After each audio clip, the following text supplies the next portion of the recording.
प्लेयरले नि आफ्नो खेलाडीको प्लेइङ स्टाइल बुझ्नु पर्यो। प्लेइङ स्टाइल भनेको के हो?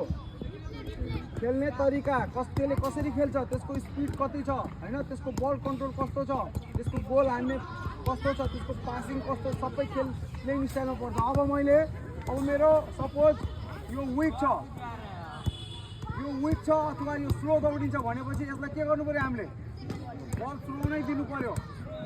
यसको धेरै स्पिड छ भनेपछि यसलाई हामीले अलिकति त्यस्तै बल हामीले टिमले युटिलाइज गर्ने बल दिनु पर्यो। अब तैँले के गरिस्? बल उठाएर दिस्। अब यो बल मैले यसलाई वान टच खेल्नु भनेको यो बल यसले वान टच हान्न सक्छ? सक्दैन।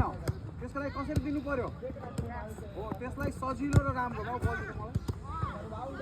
अब यो यसलाई कसरी दिनु पर्यो? बिस्तारै ठक्क यसरी दिने, बिस्तारै वान टच खेल, टक्क खेल। हो, बल कहिले पनि बिग्रिँदैन यार।